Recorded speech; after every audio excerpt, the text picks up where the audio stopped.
जय हिंद दोस्तों, जय हिंद बच्चों। भूगोल की आपकी सेकंड बुक भारत, लोग और अर्थव्यवस्था में हम पढ़ रहे हैं आपका चौथा चैप्टर जिसका नाम है मानव बस्तियां। इससे पूर्व हम मानव बस्ती की परिभाषा, मानव बस्ती के प्रकार, दो प्रकार, ग्रामीण बस्तियां और नगरीय बस्तियां, और उनके बीच के अंतर को हम अच्छे से समझ चुके हैं। और साथ में हम ये पढ़ चुके हैं भी किस प्रकार से ग्रामीण बस्तियों को निर्धारित किया जाता है, यानी वो कौन से कारक हैं जिनकी वजह से ग्रामीण बस्तियों के हमें अलग अलग रूप है वो देखने को मिलते हैं।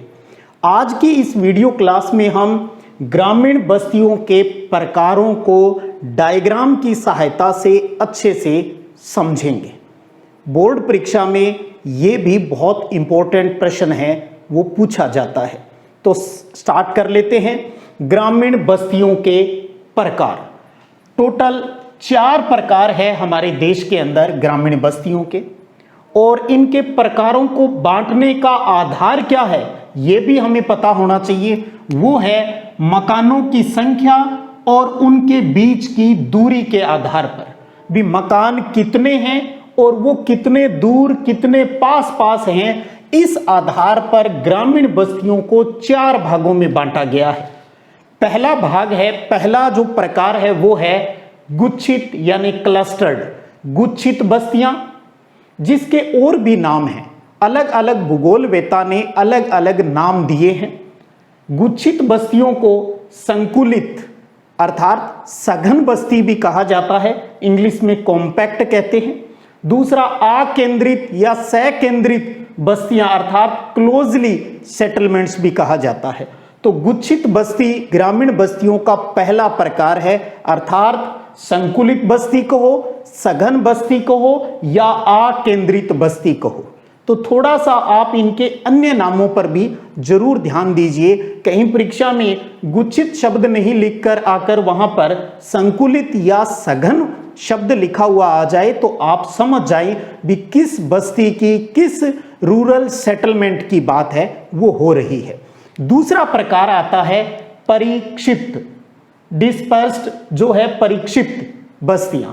इसके भी अन्य नाम हैं, इन्हें एकांकी यानी आइसोलेटेड सेटलमेंट या परकीर्ण यानी स्कैटर्ड जो सेटलमेंट्स है वो भी कहा जाता है। तो परिक्षिप्त के अन्य नाम हैं एकांकी और परकीर्ण। परकीर्ण का मतलब बिखरे हुए। उसके बाद तीसरा प्रकार है अर्धगुच्छित यानी सेमी क्लस्टर्ड, जिसे विखंडित या फ्रेगमेंटेड सेटलमेंट भी कहा जाता है। और चौथा और लास्ट प्रकार आता है पल्ली हेमल्टेड। पल्ली के लोकल नाम मिलेंगे आपको, अलग अलग जगह पर इन्हें अलग अलग क्षेत्रों में इन्हें अलग अलग नाम से जाना जाता है। तो ये भी परीक्षा में प्रश्न पूछा जाता है भी पल्ली बस्ती के कोई 2 स्थानीय नाम बताओ, 3 स्थानीय या 4 स्थानीय यानी लोकल नेम बताइएगा।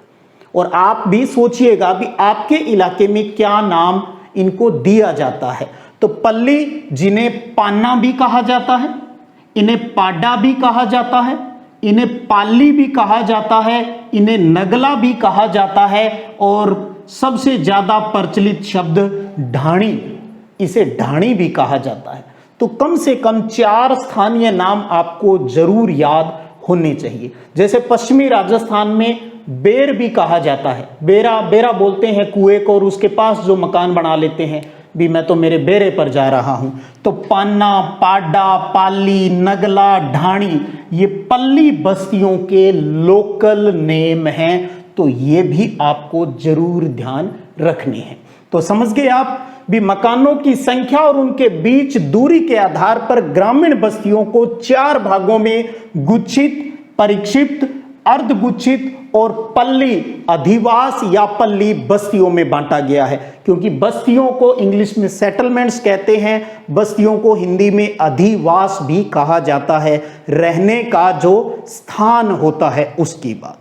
अब हम आपके सामने डायग्राम से इनको समझते हैं, उसके बाद थ्योरिकल बात करते हैं भी परीक्षा में कैसे पूछे जाते हैं।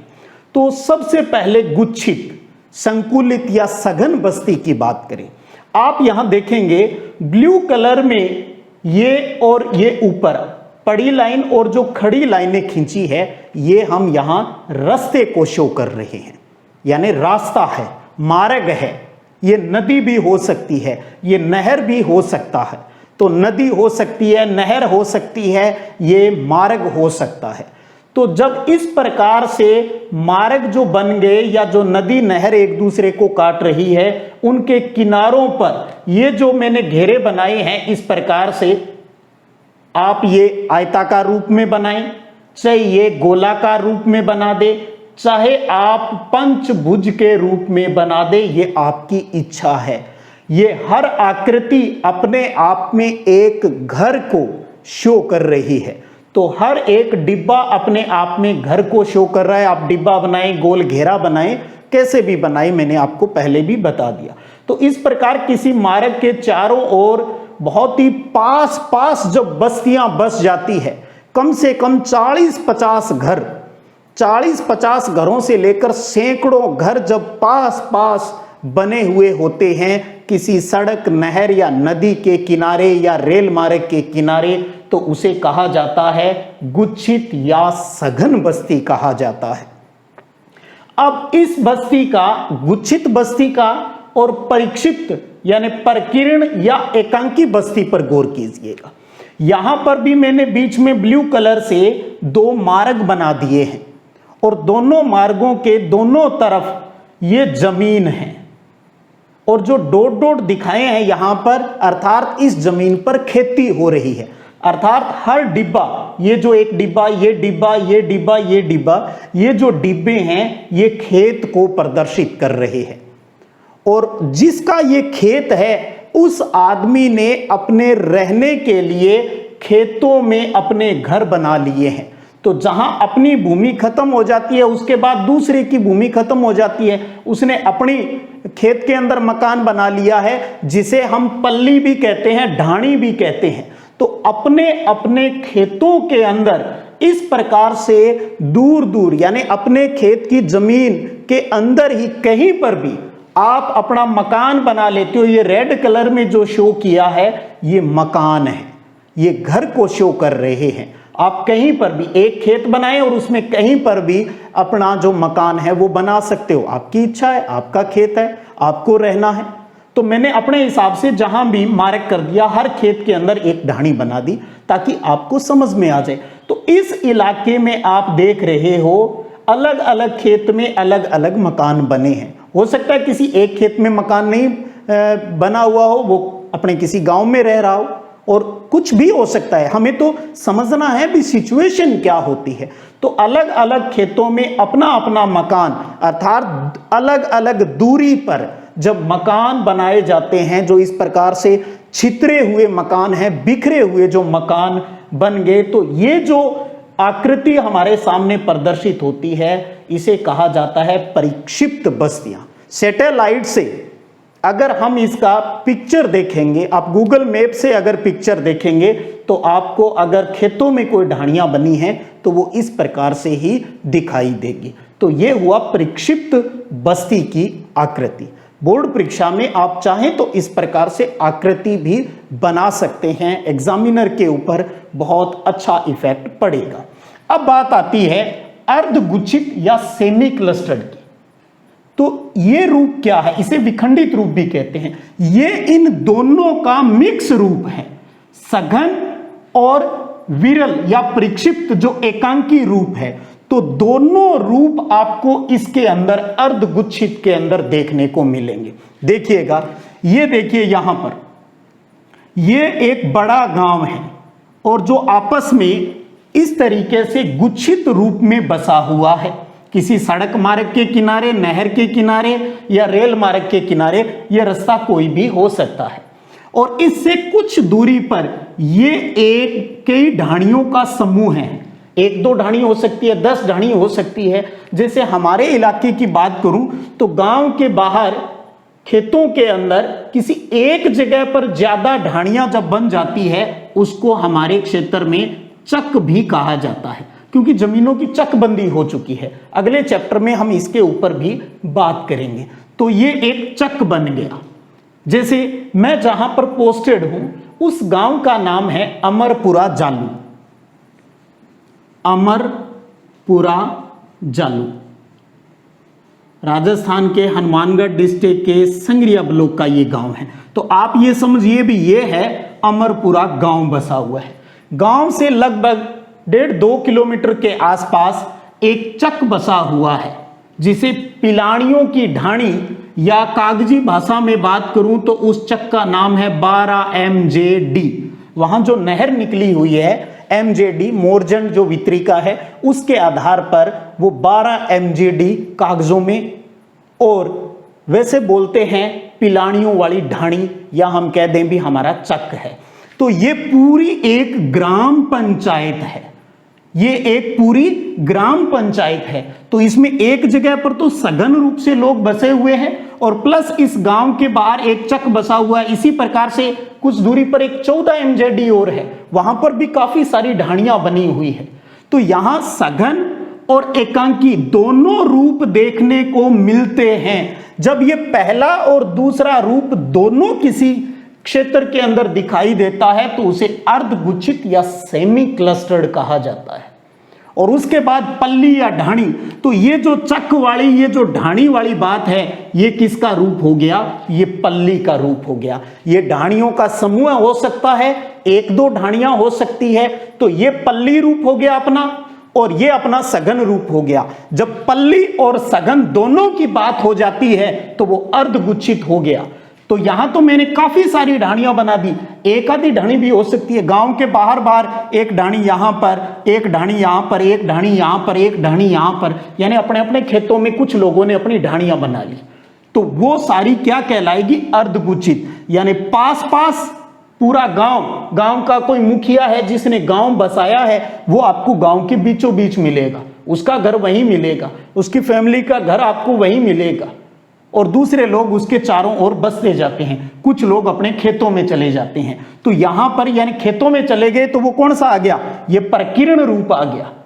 और एक ढाणी को, एक पल्ली को, एक नगले को हमने वही हैमिल्टन सेटलमेंट है वो कहते हैं। तो गुच्छित रूप हुआ, परिक्षिप्त रूप हुआ, इन दोनों का मिला जुला रूप कौन सा हो गया? अर्धगुच्छित हो गया। और ढाणी या नगला जो है उसको क्या कहा जाता है? पल्ली कहा जाता है। अगर ये डायग्राम से आपके क्लियर हो जाए तो आपको कोई रट्टा नहीं मारना पड़ेगा, इस समझ से ही आपको चैप्टर है वो क्लियर हो जाएगा और लंबे टाइम तक, या यूं कहूं हमेशा याद रहेगा। अब हम थोड़ा सा परीक्षा की दृष्टि से इन पर नजर दौड़ा लेते हैं। प्रश्न आ सकते हैं भी गुच्छित बस्तियों की विशेषताएं बताइए या गुच्छित और परिक्षिप्त बस्तियों में अंतर बताइए। तो अगर आपको हर बस्ती की विशेषताएं पता है तो आप उनको अलग अलग, जब दोनों का अंतर पूछा है तो गुच्छित के बारे में लिख दो, और परिक्षिप्त का पूछा है तो परिक्षिप्त के बारे में दोनों का लिख दो, अलग अलग लिख दो बनाई, तो वो उनमें क्या हो जाएगा? डिफरेंस हो जाएगा, अंतर हो जाएगा। तो बात करें गुच्छित की विशेषता, डायग्राम में मैंने क्लियर कर दिया भी यहां पर घर क्या मिलेंगे आपको? पास पास। तो गुच्छित या सघन बस्ती में जो मकान है वो पास पास बने होते हैं। यहां पर जो गलियां होती है वो कम चौड़ी होती है, अर्थात आपको जो गलियां हैं वो संकरी रूप में मिलेगी, कम चौड़ी मिलेगी, क्योंकि गांव मोस्टली कोई प्लान करके तो बसाए नहीं है, जिसको जहां जैसे ठीक लगा वैसे ही बसा लिया। तो जिस वजह से वहां पर अलग अलग प्रकार की आकृतियां भी, ज्यामिति भी आपको अलग अलग मिलेगी। वो आयताकार रूप में बसा हुआ हो सकता है गांव, वो रेखीय रूप में बसा हुआ हो सकता है, वो अर्य रूप में बसा हो सकता है, वो त्रिभुजाकार रूप में बसा हुआ हो सकता है। जैसे आप इस आकृति को देखेंगे तो ये आकृति कैसी दिखाई दे रही है? ये आकृति आपको आयताकार रूप में दिखाई दे रही है। इसमें क्या है? एक सड़क मार्ग ये जा रहा है और दूसरा इसको 90 डिग्री पर काट रहा है।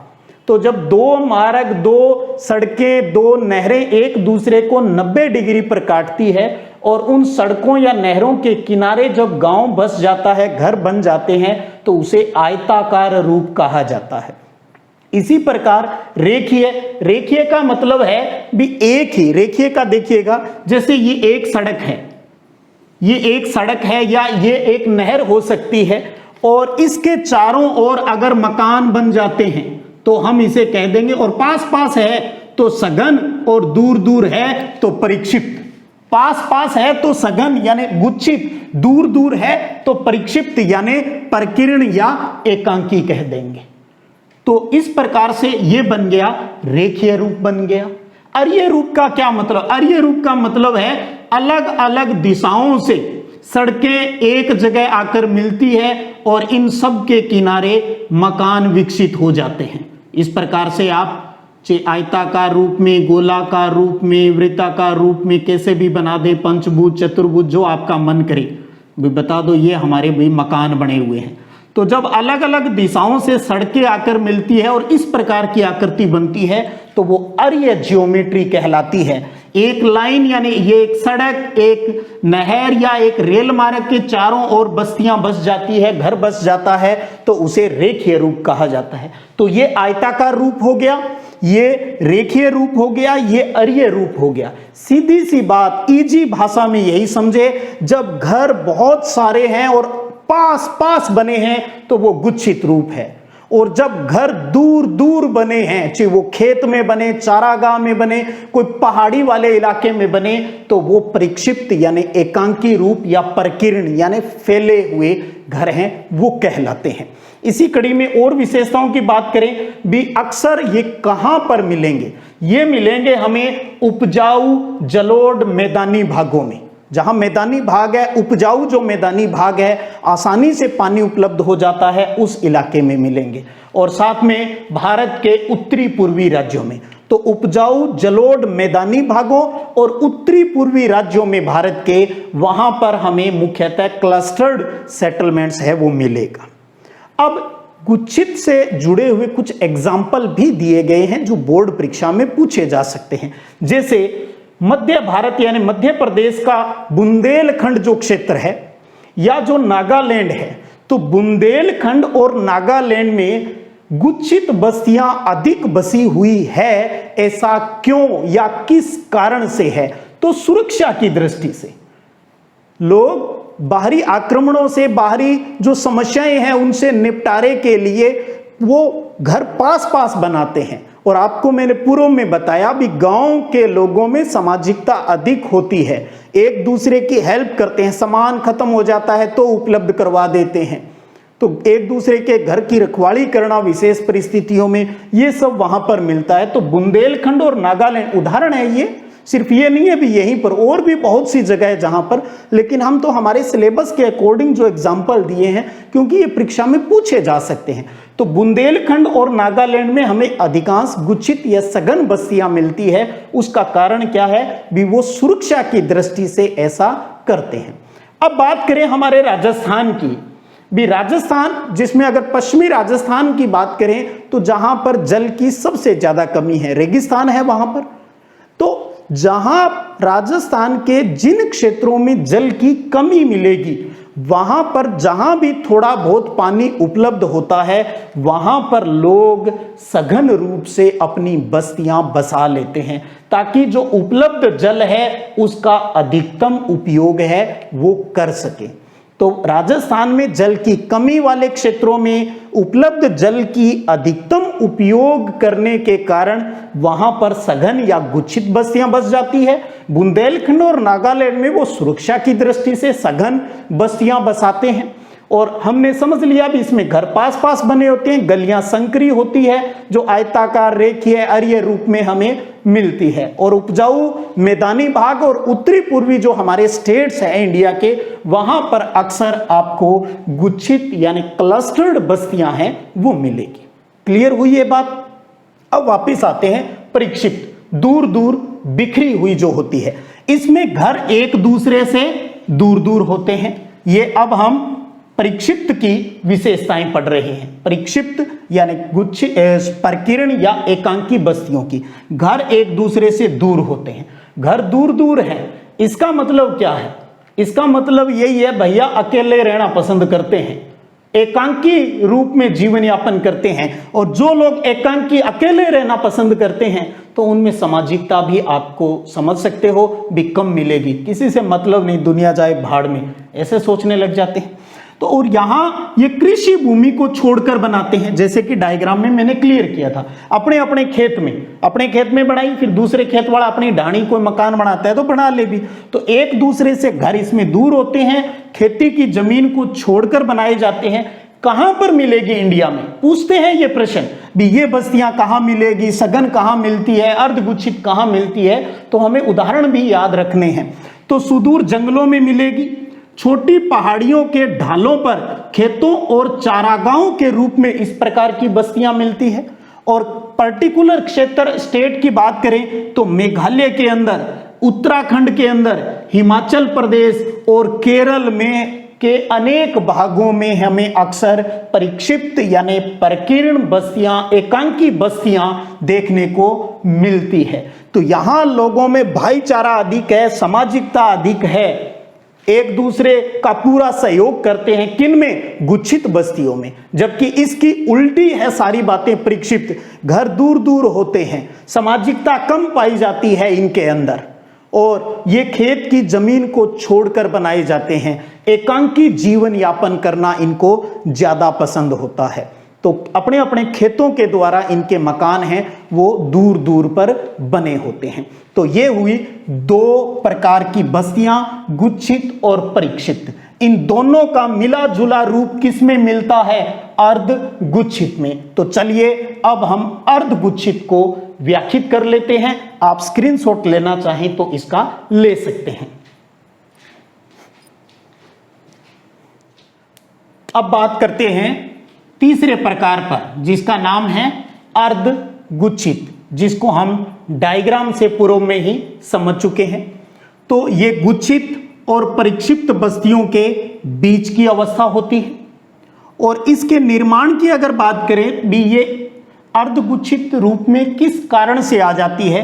तो जब किसी जो बड़ी गुच्छित बस्ती होती है उसका अगर विखंडन हो जाए अर्थात अलग हो जाए, तो इसका निर्माण किसी बड़ी गुच्छित बस्ती के विखंडन से या उसके अलग होने से इसका निर्माण होता है। या ये भी हो सकता है भी इस मुख्य गांव से कुछ लोग अपनी मर्जी से या किसी बाहरी दबाव की वजह से वो गांव के बाहर रहना स्टार्ट करते। मैंने आपको बताया भी अक्सर इस प्रकार की बस्तियों में जिसने गांव बसाया है या गांव का जो मुखिया जमींदार जो चौधरी है वो आपको बीच में मिलेगा, और जो निम्न श्रेणी के कार्य करने वाले निम्न जातियां जो है वो गांव के बाहरी साइड में निवास करती हुई मिलती है। इस प्रकार की जो बस्तियां हैं वो गुजरात के मैदानी भागों में और राजस्थान के कुछ भागों में मिलती है। तो राजस्थान और गुजरात के मैदानी भागों में अक्सर अर्धगुच्छित बस्तियां मिलती है। तो आजकल तो वैसे मोटा मोटा अगर देखें तो हर गांव में आपको मिश्रित रूप है वो देखने को मिल जाएगा। मिश्रित यानी अर्धगुच्छित जो रूप है भी मुख्य गांव है, और मुख्य गांव का जो एरिया है, जो राजस्व गांव है, उसके अंदर आपको अलग अलग ढाणियां, एक एक ढाणियां या ढाणियों के जो समूह हैं वो भी देखने को मिल जाएंगे। और अब लास्ट में बात कर लें, पल्ली स्थानीय नामों के ऊपर बात कर चुके हैं और अब आप समझ चुके हो ये सबसे छोटे आकार की बस्ती है। सबसे छोटे आकार का अधिवास कौन सा है? पल्ली हेमिल्टेड है, जिसे नगला, ढाणी, पाली, पाडा या पाना या बेर कहा जाता है। और इसका निर्माण भी यही बात आ जाती है भी किसी बड़े गांव से अलग होना, वो उसका कारण कोई सामाजिक कारण हो सकता है या मानव जनित कारण हो सकता है, यानी किसी के दबाव की वजह से भी या अपनी इच्छा से हो सकता है। तो किसी बड़े गांव का सामाजिक और मानव जनित आधार मतलब अपनी इच्छा से या किसी बाहरी के दबाव की वजह से भी कोई परेशान कर रहा है गांव में, कि छोड़ो हम गांव ही छोड़ देंगे। परिवार का कोई मेंबर परेशान कर रहा है तो गांव में नहीं रहेंगे, अपने अपने खेत के अंदर अपनी ढाणी बना लेते हैं। तो सामाजिक और मानव जनित आधार पर विखंडन के स्वरूप ये पल्ली, नगला या ढाणी है, इसका जन्म होता है। ये जो निचले गंगा के जो मैदानी भाग है वहां पर छत्तीसगढ़ में, और हिमालयी जो क्षेत्र है वहां पर, जो हिमालय की जो निचली घाटियां हैं वहां पर इस प्रकार के पल्ली जो बस्तियां हैं हमें देखने को मिलती है। तो आज अच्छे से आप डायग्राम की सहायता से, चित्र की सहायता से समझा है ग्रामीण बस्तियों के चारों प्रकार को, गुच्छित, परिक्षिप्त, अर्धगुच्छित और पल्ली। गुच्छित यानी पास पास, परिक्षिप्त यानी दूर दूर, अर्धगुच्छित न पास न दूर यानी दोनों का मिला जुला रूप, और पल्ली भी अलग एकांकी रूप से अलग से अपनी ढाणी बना लेना, या ढाणियों का जो समूह है जिसे सबसे छोटे आकार के अधिवास की संज्ञा दी गई है, सबसे छोटी बस्ती की बात है वो कही गई है। तो ये थे हमारे ग्रामीण बस्तियों के चारों प्रकार का अच्छे से व्याख्या। उम्मीद करता हूं आप जरूर लाभान्वित हुए होंगे। आपको लाभ मिलता है तो अपने साथियों को भी इस लाभ से अवगत करवाइएगा, और आपके कमेंट का मुझे बेसब्री से इंतजार रहेगा। आपको यहाँ की क्लासेस है वो कैसी लग रही है, ये मेरे लिए एक मोटिवेशन है। तो आप कीजिए अभी तुरंत कमेंट, और अगले वीडियो में फिर मिलेंगे। तब तक जय हिंद, जय भारत।